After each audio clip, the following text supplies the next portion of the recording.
Good morning. Good morning. How's everybody? If you're not in a good mood, you're in the wrong place. Welcome today to the State of the Union, or State of the University for Virginia Commonwealth University, which is going to be kicked off by Dr. Rao momentarily. I'm here representing your Board of Visitors and happy to point to representatives of your Board of Visitors and VCU Health System Board of Directors, all of whom are passionately committed to the mission of this place and eager to join you today in hearing about its incredible progress. I want to thank you for coming today. It's wonderful to see you here. I know there are many of you online, but the fact that you're here to learn more, to be a better catalyst for our mission is so powerful. As you know, the trajectory of this school is incredible. And every advancement we make in becoming a internationally recognized research university allows us to care for our neighbors better, to advance the state of human knowledge, and to confer degrees that are both valuable and affordable. And if you can't get behind that, there's something wrong with you. So this is a wonderful, wonderful place to serve. And I know my Board of Visitors is privileged to represent you in its work. And I thank you for being here again. And I look forward to turning this over now to Dr. Michael Rao, who is an inspirational leader, a wonderful colleague, and I'm proud to call him a friend. With that, may I turn it to Dr. Rao.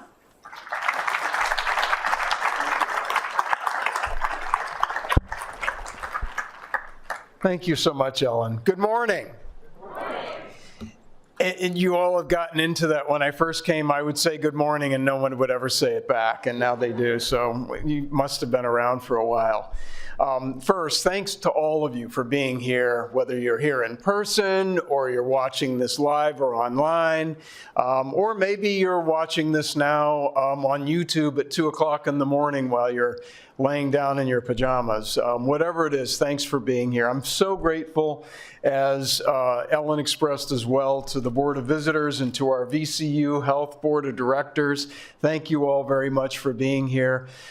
These are really important roles. They're volunteer roles. They require a lot of time, a lot of strategy that can be intense, by the way, and certainly a lot of accountability. And that's also at times very stressful in these large organizations. So to all of you board members, thank you so much for your focused oversight, for your stewardship, and I might mention thank you for your philanthropy as well. They all give. A special thanks to you, Ellen. I'm very grateful to you for your leadership, very forthright leadership, your strategic thinking, and a lot of what you give us is based truly on many, many years of very successful executive, high-level executive experience. And so I have to tell you, you have been invaluable to VCU and VCU Health, and we're all very grateful. You're a strong partner. Thank you. You get the mission. As you were speaking, I was standing there thinking, let's just let her go on, because she's telling the story pretty darn well. And I also really want to express gratitude to all of you. This is the VCU team. The university, because of you, is seeing unprecedented success across every dimension of our complex mission. We have stayed absolutely focused on this public mission, preparing students for their professions, advancing human health, people's health, pursuing research that matters. It matters to people everywhere, but particularly to people in Richmond and to the Commonwealth. And thank you so much for everything that you do to serve the Commonwealth, the nation, and the world. So what you're doing, and I see it every day, and I'm a part of it every day, I'm privileged to be a part of it every day, is you're really building VCU's trajectory in real time. So for that, I have to tell you, I want to start out with a very warm congratulations. To this point, you've all truly made VCU Grant unstoppable and unconventional.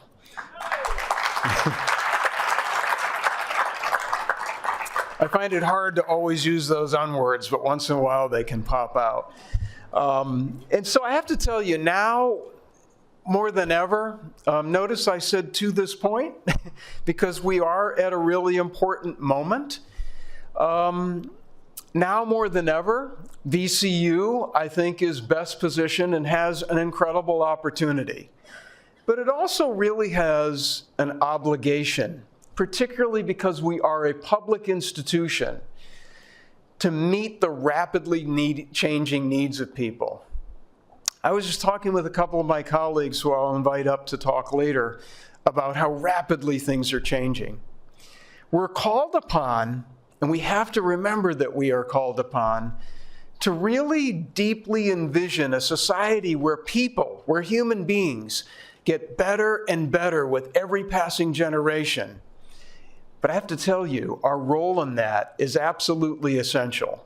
That's the role of higher education. That means that this is a really important moment for us. But moments aren't going to change the world, movements do. And to make this moment a movement, we've got to think much bigger than we have. Much bigger than we have. And we've got to act more boldly. So let me put this in VCU basketball terms. The best teams, if you watch them really closely, they're not just chasing the ball. They're anticipating where it's going. They adapt very rapidly, and they do it as a team. They do it together. Watch them. They don't just focus on where the ball is. They focus on where it's going to be. And by they, I'm talking about the whole team. And that's the message I'm trying to send to all of us today, including myself. This is how the best universities going forward will be able to strategize.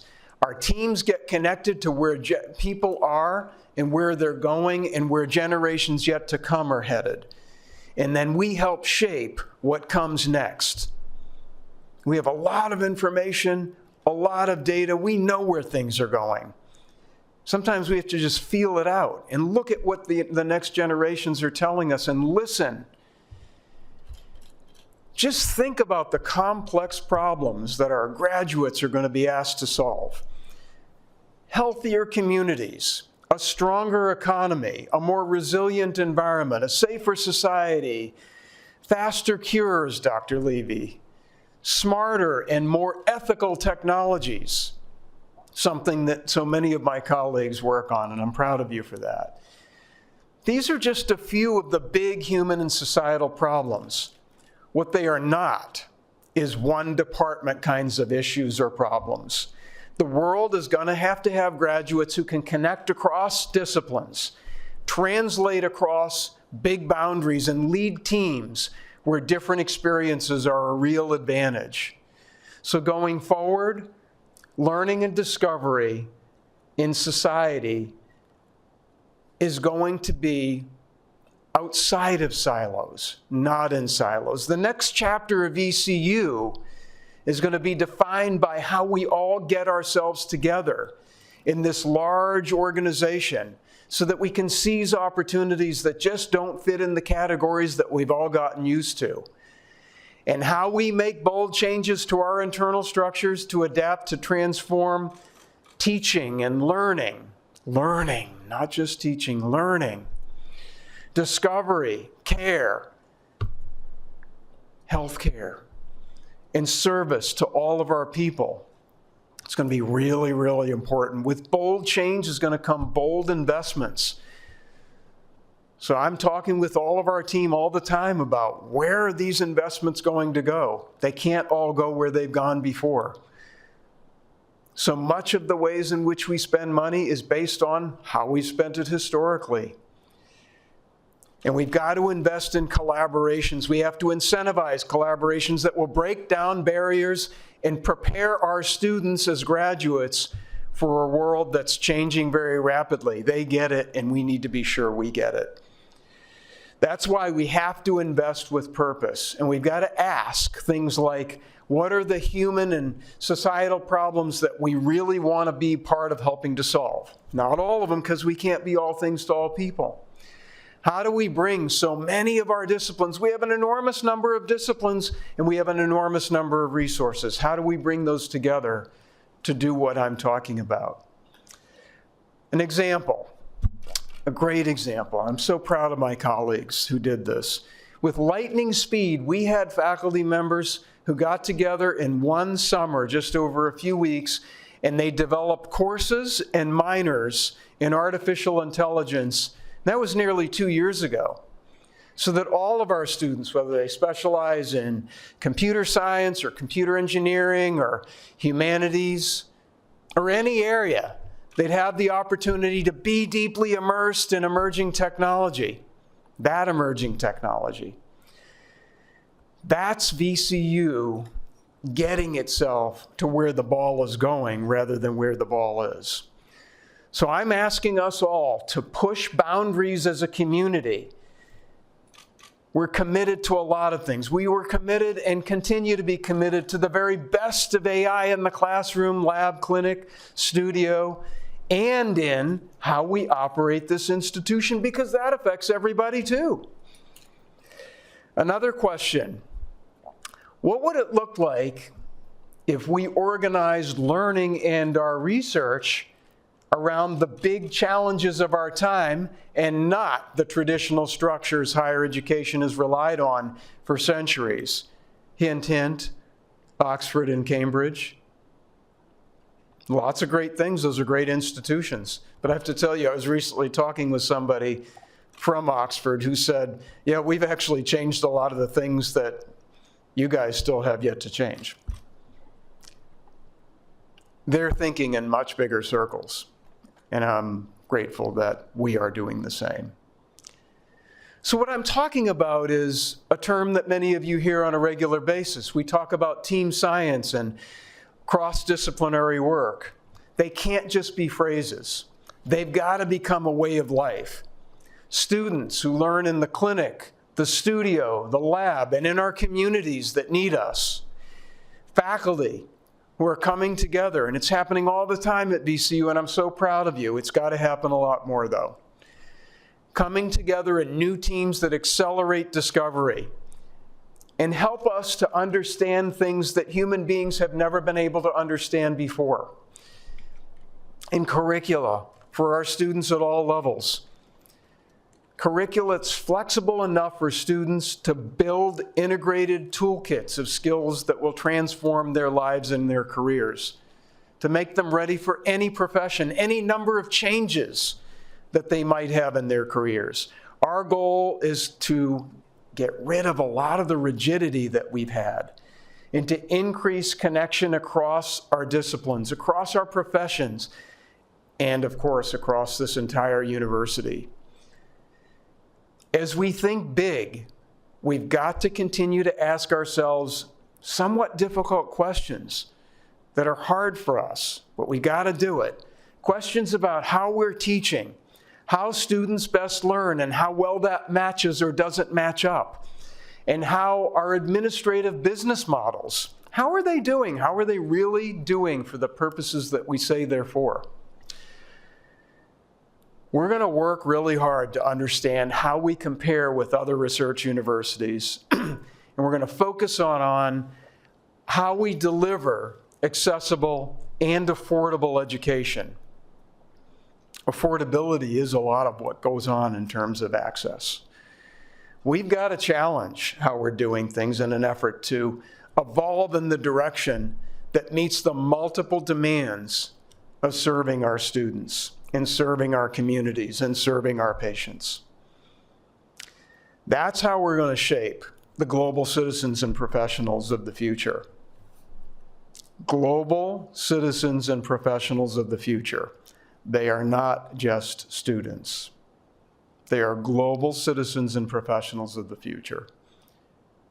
That's how I want to feel when I get really old. I'm old, but I'm not really old yet. That's the difference that I want to make. Is I want to say, I had a lot to do with preparing the global citizens and professionals of the future that's made life a lot better for everybody. And I cannot underscore enough, we may be big, but we have to do this together. The world is moving really, really, really fast. Look at what's going on. Most of you travel all over the place. Look at how interconnected we are. We cannot shape graduates who only operate in one lane. Graduates know, and we need to know, that they've got to know how to drive in more than one lane, on more than one road, and they've got to share that road with lots of other people in a cooperative way that doesn't result in a lot of accidents.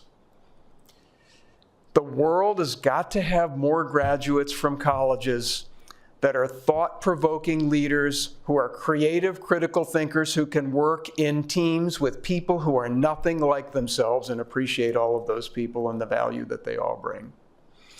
The world needs people who can move across big boundaries that we as humans have all worked hard to build. The most important thing is they've got to be able to solve problems at scale. Because not everybody will be a college graduate in our lifetime. I wish they would, but I'm not going to try to pretend that that's the case. But college graduates have got to be the ones to take the lead on solving problems at scale that society needs us to solve. And this is the kind of bold learning that students want and the bold discovery that the world needs. It's the kind of university that you all have built at VCU. You have built this to be this way. Universities like ours are big, but they're powerful, they're complex, and they have the capacity to be transformative places that lift thousands of people's lives. Now let's do that in a way that lifts society, that transforms society. You have to remember that we're one of the most powerful entities in the world. We power what we call the American dream. It's something I know from my own experience. I grew up in this really small town of about 450 people. I don't know of one person from my town, even to this day, and I went back there to show my son a little while ago. I don't know one person from my town who went to college. They just didn't think it was for them. They didn't think it was something that they could get away with. And the other thing I was remembering, and my son noticed this too, it's like, Daddy, nobody looks like us at all. I'm like, yeah, they didn't. But you know what? My mom and her family, because my dad died really early when I was like 4, they believed in me. And I knew that I had to do whatever it took to get to this thing called college. So I did vehicle maintenance and detailing, and I still do it, by the way. But I did it because I needed to save money so that I could get to college, and the amount of money I saved wasn't even close, but thank goodness for financial aid. I got a Pell Grant, just like VCU students, like almost 41% of VCU students. But the big thing is, I want to tell you, college changed my life. But it also showed me how fragile a college opportunity is for so many people coming from where I did. But this is exactly why I've devoted most of my life to expanding access to education and research for everyone who's committed to working hard, doing better, and making the world a better place for other people. Now, to me, that's the American dream, and that's what every one of us are here together to strive for on behalf of our students.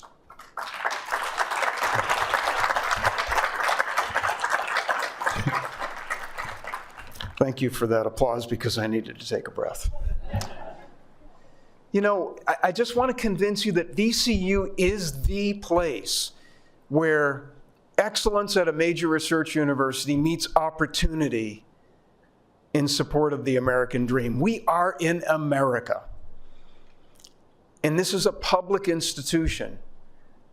Now, here's something else I would like your applause for. 38% of our freshman class this year are first-generation and college students, and I'll say it again, 41% are from Pell-eligible families. That's an achievement.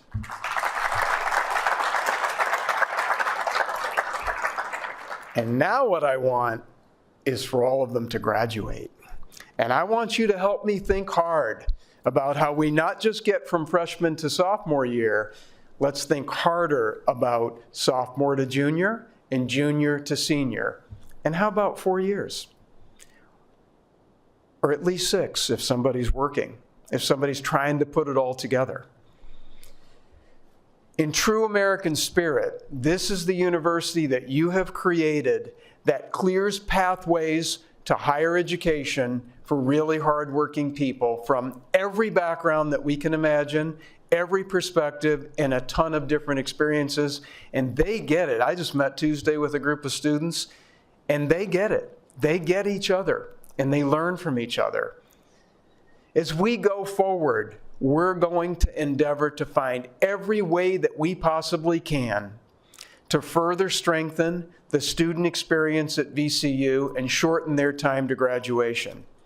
There'll be a lot of administrative ways we can do that, but there will be a lot of difficult ways that we will have to get down to it. We're gonna have to bend on curriculum and the student experience. I'm not gonna tell you what to do. It's not gonna come from me. I am but one faculty member. But I am trying to inspire you to get more connected to this next generation. And you have done this. Most of our units have been enormously successful. You should all be very proud that you have helped create the highest 4-year graduation rate on record at VCU, and the highest doctoral enrollment that we have ever had at VCU. Remember, we are a major research university. Doctoral students are a critical part of that. Here's the other thing I'm really excited about, and I certainly saw it in our graduation ceremonies. We had an all-time high of students who graduated with doctoral degrees. Largest number on record. And here's something else that I want to thank you all for. When I came 17 years ago, I came from a university that did a lot with online learning. And I was trying really hard to convince VCU that we needed to do it. I didn't succeed real well for the first few years, but guess what? We now have an all-time high of students who studied entirely online. Thank you for that. Because you know what you did? You created access. You gave people who are stuck in whatever their life circumstances are, you gave them a chance to get a VCU degree. Thank you for that. VCU is an incredibly powerful force for good, and we're working to be a leading university in this world. Yes, in this world. One of the most important ways that this shows up is in our research enterprise. One of our goals, by the way, for VCU, and it's just one measure, and it's not necessarily the most important measure, but it is one measure. I know we can surpass $1 billion a year in research and innovation funding. And thanks to my faculty colleagues, I got to tell you something, and a lot of staff who support making this happen, by the way, as well. I'm very proud to say that we're already more than halfway there. We're what, like 568 million last year. This year, I'm sure we will be way ahead of that. I think our sister, another awesome institution down the road, was 570, so we're pretty close. I'm really, really grateful. So guess what this does? This puts VCU in the top 10% of research universities around the country. That's pretty darn good.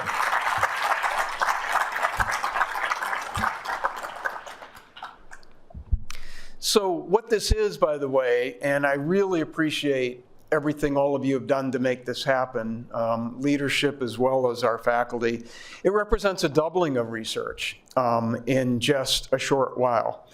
Something like 6-7 years.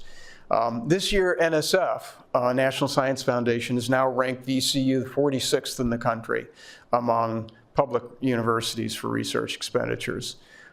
So what is $1 billion going to mean in terms of funded research? It's going to mean a whole lot more impact. It's going to be more discoveries. Most importantly, from my standpoint, it's going to mean more lives, human lives that we can save. More innovation and impact, improving people's lives with those innovations, with students learning alongside all of it, because that's something you do beautifully. There are more students at the undergraduate level and at every level engaged in research at VCU than any place I know. And I know a lot of places, actually. So, VCU is going to have to be really disciplined about a lot of things. I'm going to name a couple of them.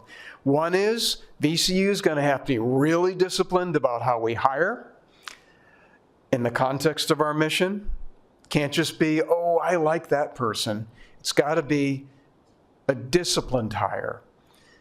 And we've also got to be disciplined about how we support and promote our faculty and our staff, and how we invest in faculty connections across the widest range of disciplines to engage ourselves more deeply in team-based work at the highest levels. You know what? There's always going to be someone smarter than us. We need to connect with each other more.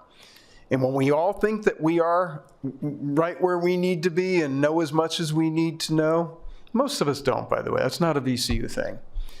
It is a thing at some other institutions. I run into it. But we've got an opportunity, with being as large as we are, with as many disciplines as we have, to learn more from each other. One of the greatest things about VCU, too, is that research at VCU, the stuff you do, is really not abstract. It's much more hands-on. It has a purpose, and it's of great interest to people in the public. It gives our students an opportunity to see and be a part of what they're learning. When a student has an opportunity to be a part of some huge discovery, they're like, so really, Professor Amy, no human being had ever seen those teeth before? Pretty cool stuff.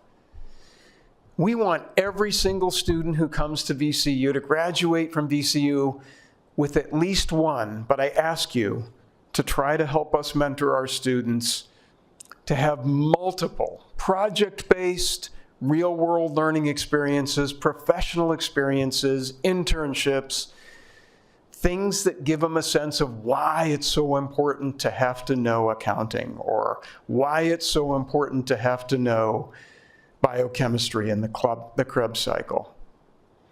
Medical students find out real fast why they need to know the Krebs cycle. Some of them wish they had learned it more diligently when they were supposed to learn it. We want every major at VCU, every student involved in everything at VCU to be embedded in project-based learning in the curriculum. We've got to find ways in these projects to bring so many of our disciplines together and show them how teams promote collaboration and critical thinking that can really only come from multiple disciplines.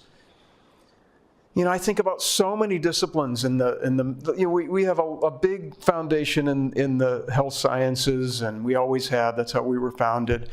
But just think about how important the arts, social work, engineering, all of those disciplines. No, I'm not going to mention all of them. I can't do it. We'll be here all day. But think about how important that is to the rise of the health sciences and medicine in particular.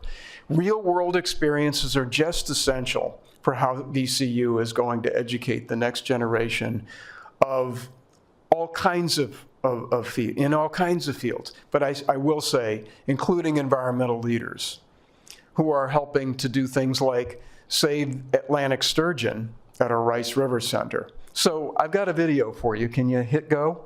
He's almost through. Barber, get ready to pull the net. Okay.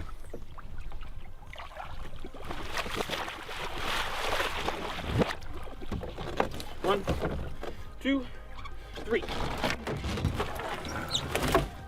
Everyone says, would you rather be able to fly or breathe underwater? I'd say breathe underwater in a heartbeat. Atlantic sturgeon are known as the fish of superlatives. They've been around for at least 140 million years. They predate dinosaurs. They look like dinosaurs, armor-plated, spikes on them, no teeth. Just an oddball, and I think that draws people into them. They're just fascinated by them. Matt Blazek is one of this country's leading sturgeon researchers.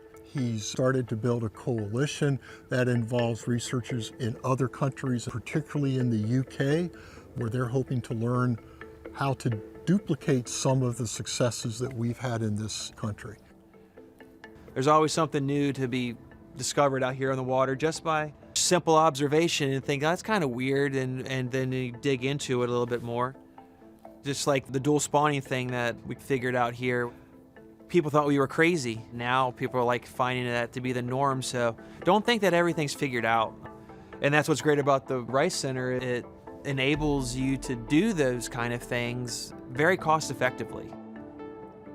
We're one of the few academic field stations in the entire country that has that large river conservation management and science focus that will lead to better environmental policies and environmental practices to conserve and sustain water resources for future generations. It's part of what makes the Rice River Center so unique. So we're trying to learn things that are impacting their recovery. You do that through our marker capture work, because that's how we can monitor the trends in the data. We do a lot with genetics to see how robust the population is. Maybe we need to do some artificial propagation to help bump the population. The good news is there's a lot more than when we first started. We thought the entire Chesapeake Bay only had 300 adults. VCU alone has tagged over 900 adults. Doesn't matter how cold it is, it doesn't matter what time of day it is. If there's science to be done, Matt's on the water. It's a big responsibility because people are looking to you for answers to help a cryptic, endangered species. My hope for what people can learn from what we did is that there's so much out there that is to be discovered. Get him head first, up into the stream. 1, 2, 3.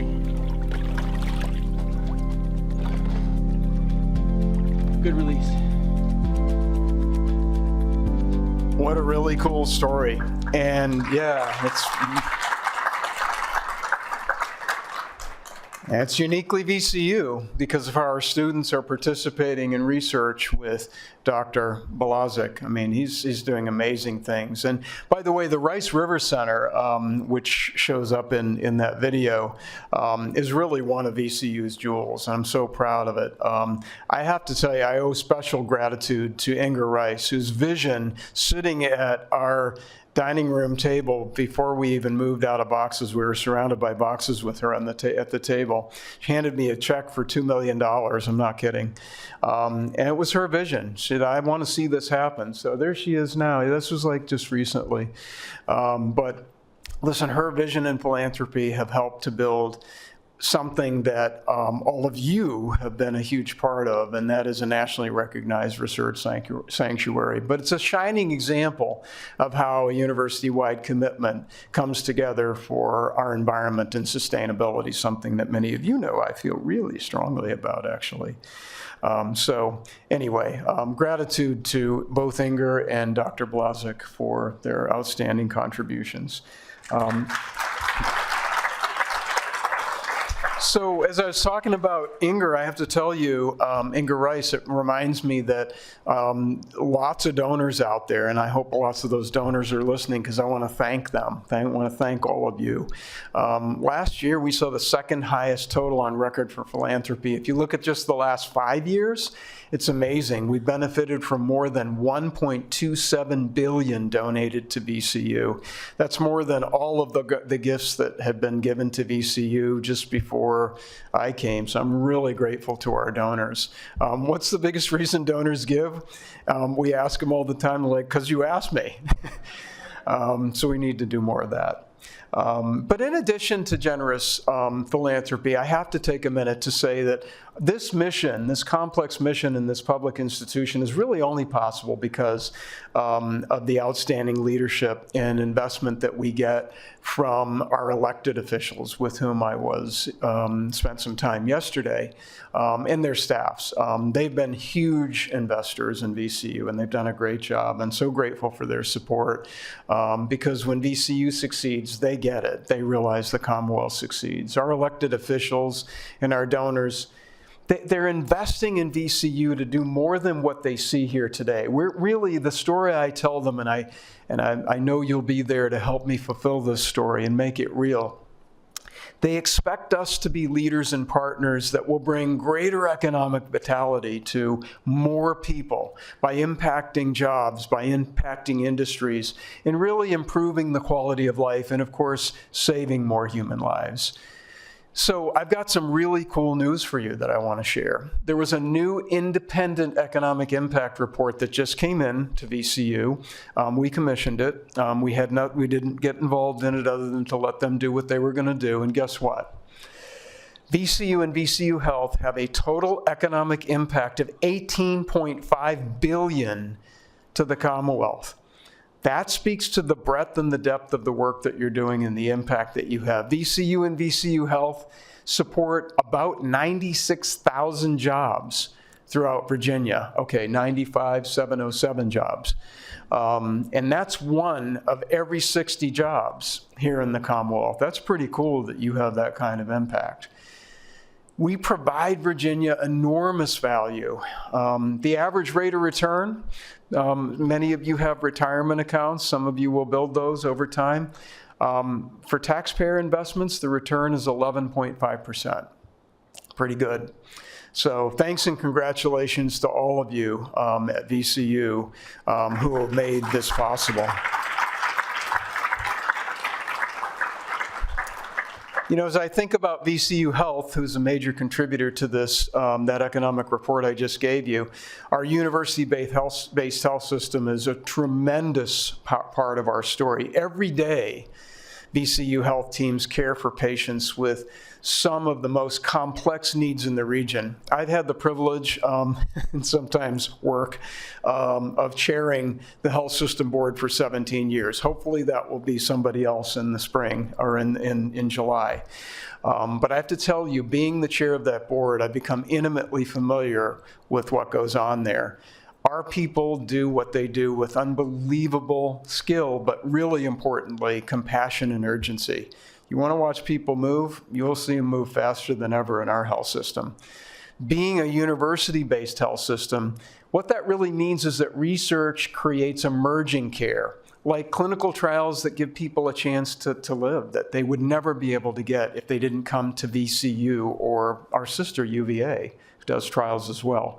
It means new treatments that are just emerging, using new technologies in care, and frankly, most importantly, new hope for families and for our patients themselves. And our communities know this. VCU Health sets records for inpatient discharges all the time, and did again this last year, but also outpatient visits. And something we worked on for many years was this thing called Leapfrog. You might have read about it. Every single one of our hospitals got an A in hospital safety from Leapfrog. This is an independent group, by the way, that it's a nonprofit independent group. It's a watchdog focused on patient safety, and we invite them and encourage them. We're the only health system in Virginia to get all A's for every one of our hospitals in the fall of 2025. Pretty cool. And as I see Dr. Levy right in my line of sight, it reminds me that the VCU Hume Lee Transplant Center performed the nation's first fully robotic living donor transplant. It's less invasive, it's much safer, and it produces much better outcomes, and I would think fewer scars as well, Marlon. So you should be proud of that. And VCU Health received our actual highest patient experience scores ever in our history in 2025. So when we work as a university and health system that combines all of our strengths, it makes an enormous difference here in Virginia, but also the nation and the world. VCU is the only institution in Virginia with a world-class health system and a broad range of health sciences in terms of research, but also educational programs. We're producing the next generation of many, many providers, particularly in Virginia. We're one of only a handful in the country, and we're shaping the next generation of the most innovative healthcare professionals that our country really, really needs. So you'll see this every day. You see it every day in something that's near and dear to my heart. VCU Massey Comprehensive Cancer Center. Comprehensive is an important designation, and it puts us among the top 4% of cancer centers in the country. And it's why you'll continue to hear me pound on that comprehensive designation is something we have to maintain. We got to keep getting it over and over and again. It involves research and it involves care and treatments for patients. It also involves prevention and control of the disease. So I want you to take a look at something else where one of our colleagues, a professor, is improving lives through his really cool, new, straightforward solution to complex surgeries. And some of you might relate to this. I hope not. I hope you've never had to. But let's take a look at John Isaacs and what he's been able to do There's with nerve patients tape. all around the country right now that are benefiting from this. It's such a ridiculously simple idea. And then once it's out there, everybody says, the tape idea really stuck.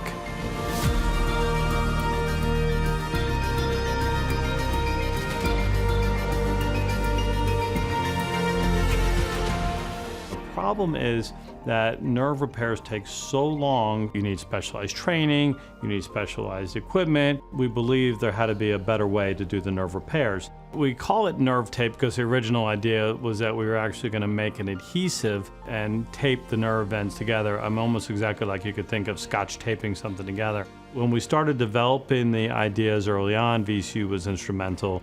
VCU supported me in starting to develop a research type practice.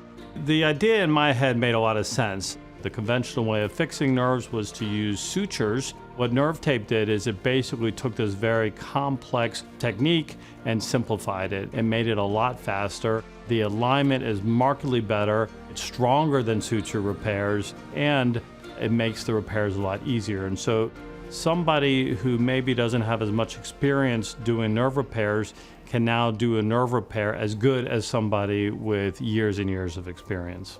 I will tell you, when I was in training, I never saw my life this way. I never saw myself as a researcher. I knew I wanted to be at VCU in particular. I wouldn't be a researcher if it wasn't for VCU. So VCU Medical Center, it's buildings. And what makes it special is the people that are in the buildings.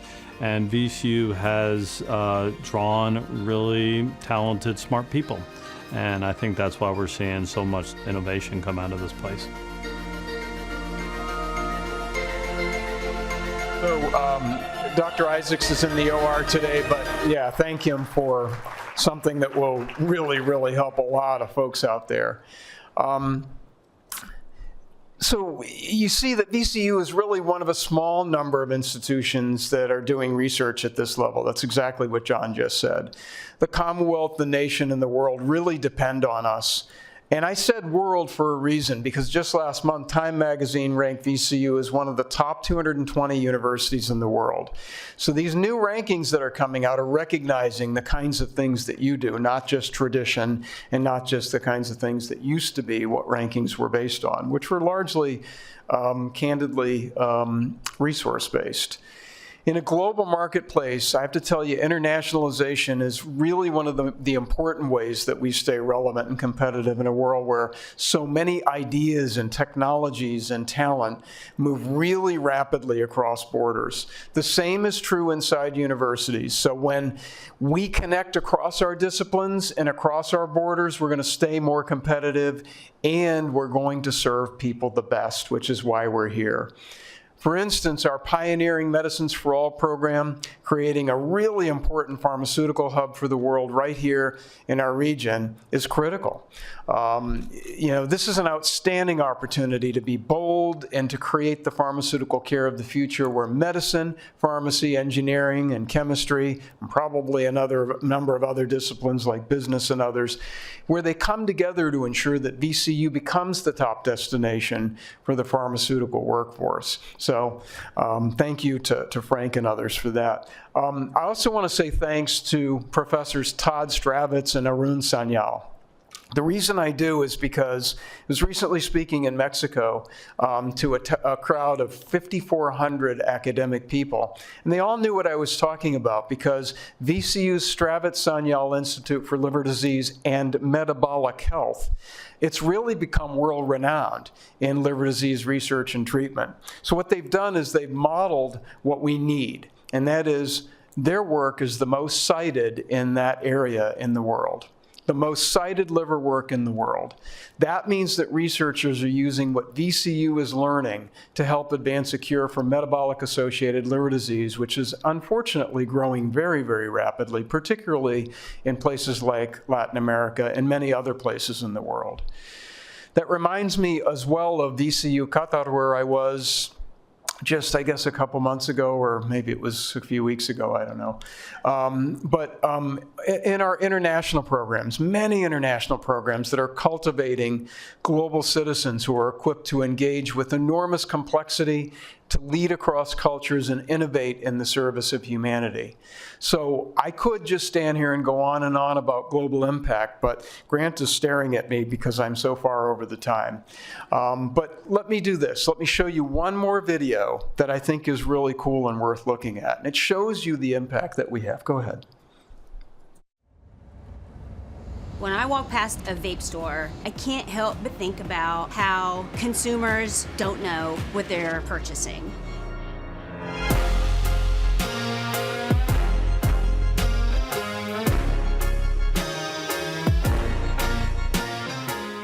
We know that there's data that supports that vaping is not safe. The Food and Drug Administration, to date, they have only authorized 34 different types of products. There are thousands in the marketplace, unregulated.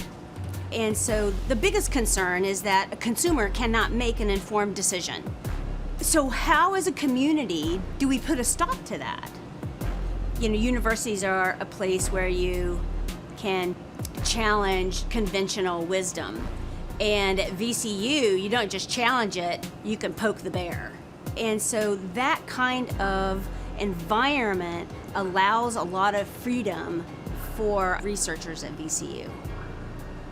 For the everyday consumer, when I tell them that there is a chemical in there that is used to clean brakes or fingernail polish remover, when you tell the average consumer that all of these solvents are in their vapes, consumers will say, I don't want to be inhaling fingernail polish remover. I hope that the work that my team does, very broadly, it will help consumers make better decisions as to what they actually put into their body. I'm not calling for an outright ban on all vapes. I am calling for transparency. Yeah, pretty cool stuff. So this is really important work, and so I did want to say that Dr. Peace is not here with us because she's actually right now getting a very prestigious award called the Rolla Harger Award from the American Academy of Forensic Science. And her award is for outstanding contributions for the advancement of forensic toxicology. So cool stuff. And congratulations, Michelle, wherever you are. Michelle was also the head of our, the chair of our Alumni Association for a very long time. Brought us all together, by the way. So listen, as we look ahead, the questions are really clear. How does our work strengthen Virginia, the nation, and the world? Our science and health foundation is really strong. But I have to tell you something that I said in our faculty meeting on Tuesday, and I say it right from my heart because I know it's true. Our arts and humanities are thriving at VCU. They're essential, but they're critical to lifting the whole human experience through creativity, design, discovery, but also storytelling, which is how a lot of things are happening right now. And it's going to continue to help us understand better who we are, not just today, but where we've come from. And so that's why I'm actually delighted to have a conversation at this point with two of my most dynamic colleagues. Dr. Amy Rector is a professor of anthropology who has earned recently worldwide attention for her research in Ethiopia that helped us find a new human ancestor. And Dr. Aaron Anderson is our founding director of the Standardized Patient Program at the Center for Human Simulation and Patient Safety. And so Aaron uses theater, by the way, to help us better understand each other and to teach us a lot about what can happen before it actually happens. Amy, Aaron, come on up. Let's have a conversation.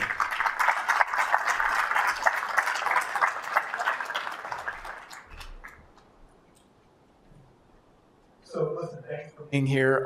I went way over time because I got excited, but I really appreciate the opportunity to share a little bit from you two.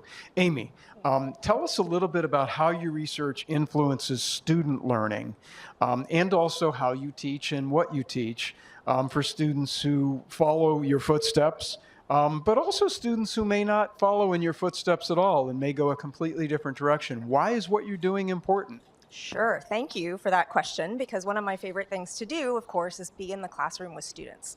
So I'm an anthropologist, and my type of anthropology is at the intersection of culture and biology. So I study human evolution, and as you mentioned, I'm lucky enough to be part of a team. We discovered a new species of ancestor a few years ago, and it got published this summer. And what I teach a lot of the times are general education courses in the College of Humanities and Sciences, where we get just about every undergraduate in the university comes through these courses. So that means we have lots of different majors. Some of them are there because 12:30 is a good time in their schedule. Some of them are there because they didn't know what anthropology was. Some of them are there because they're interested. And by the end, I hope they're all interested and they're all glad that they were in there. But I'm lucky enough to ask questions about what it means to be human, what the world looked like when our ancestors opened their eyes. I'm also lucky enough to come back to VCU and teach students about how and why we ask those questions, which gets a little bit to helping them with scientific literacy, but also to share the joy of discovery.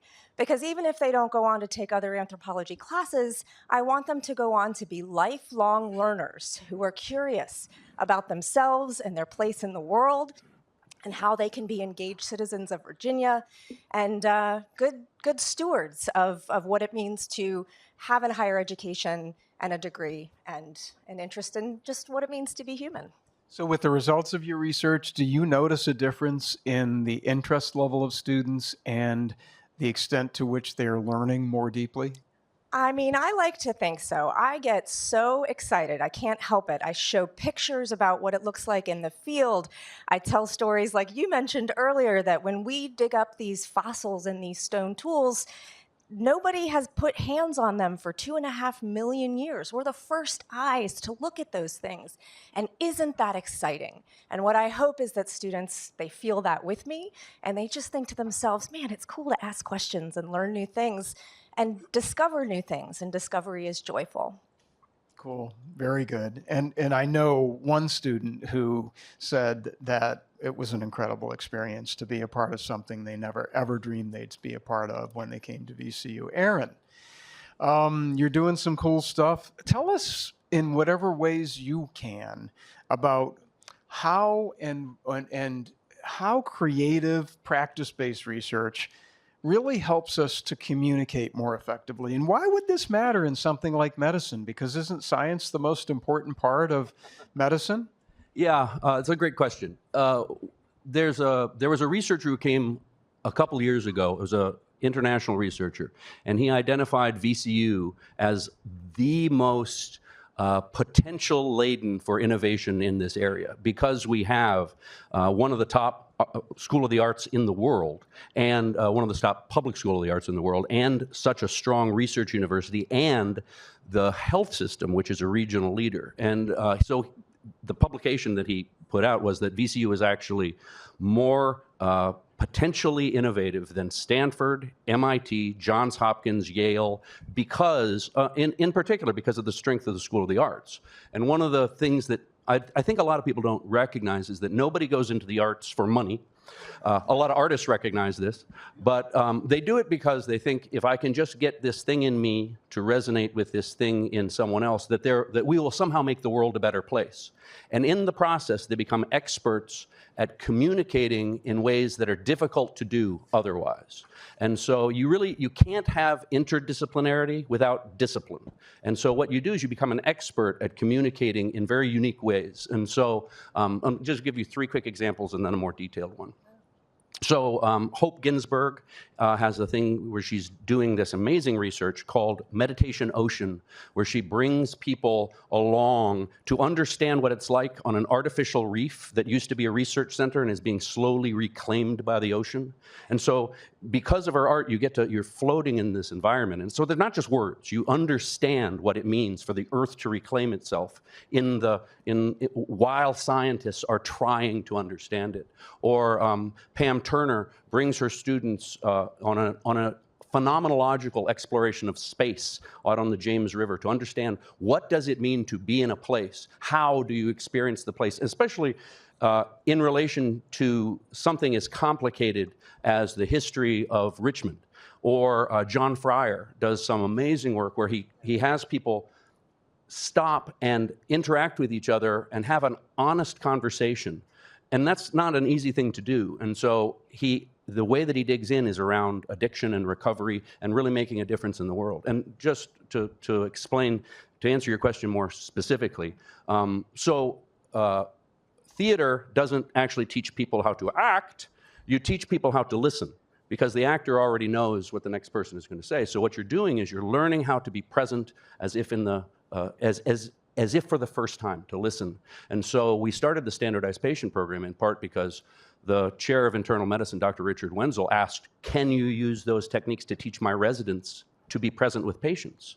And we did a study, and it turns out, yeah, doctors are very smart, and all they need are skills that are not present in medicine, but we are experts at that. And so that was published in the Journal of General Internal Medicine, and then that got picked up by the Washington Post. And I told my mother it was because it was such a spectacular study. But in fact, it's just that actors teach doctors is a good headline. And so that got published, that Washington Post article got picked up by the Chicago Tribune and the San Francisco Chronicle. USA Today, it was one of the top most emailed things. Voice of America, India. So one of the things that the arts can do, because we're so good at certain things that are hard to do otherwise, is we also get press that is difficult to get otherwise, right? Where we're just cool.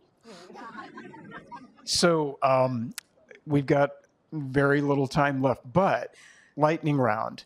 Why is what we're talking about so important, and what is your vision as as 2 of my colleagues? What are your visions for where we could take VCU because of VCU being VCU? I mean, here at VCU, one of our biggest privileges and responsibilities is that we have a lot of students from Virginia who are coming to us to get trained, and then they stay in Virginia. And we want to make sure that we are doing the best we can to give them these interdisciplinary, meaningful, impactful educations so they can remain engaged citizens. And so I think everything we do, all of this interdisciplinary work we do, speaks to that so that they can have impacts on their own communities as they move forward and make Virginia a better place. Perfect. Aaron. Yeah, I loved everything that you said about the ability of bringing the arts. What else is he going to say? Yeah, I'm yeah, sitting that's right true. here. That's true, and I'll accept that check later. Because what you were talking about is unleashing our students. That's another unleashing our students in the community to use the skills that we are teaching them in new and innovative ways. And we have, so the Applied Arts Lab, for instance, Sterling Hunley and Jason Bennett have their students. There was one of those giant telescopes, the giant space telescopes that the CoStar Group wanted to understand how that they could make a 3D model of that. And they were being quoted something like $2 million. And the students were like, I can do that with off-the-shelf technology. And they brought drones and gaming headsets, and they created this amazing immersive experience for tens of thousands of dollars. And they just unleashed what they already had in order to make an impact in a way. So we have the potential to be better, faster, cheaper, more impactful. I'll just give you one more example. So his lab also, they, in the burn unit in the hospital, there are no commercially available prosthetics. they're not good. And so the students were unleashed on that and said, you know what? I can use 3D printed models. I can model their faces. I can use my design skills, and I can make you a new nose, and I can make you a new ear, and we can do it right here. And if you don't like it, we'll redo it.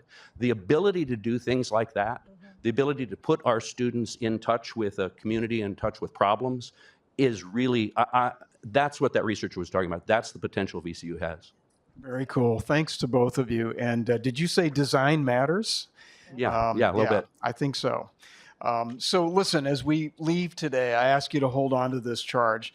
Let's be as bold as we can be together. Let's feel some urgency to do what we know we need to do.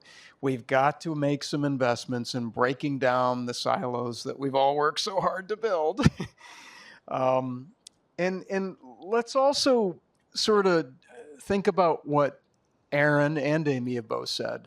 How do we move beyond everything that we've learned? I mean, aren't we powerful human beings? Can't we do so much more?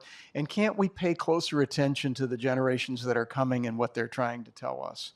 I know that we will make impacts that at scale that will really cross traditional academic boundaries. And I'm very excited about this, very excited about all of you. I could never, ever have the session that we've had today if all of you weren't here with the mindset and, frankly, empathetic souls that all of you bring. Thank you very, very much for being together today. Thank you.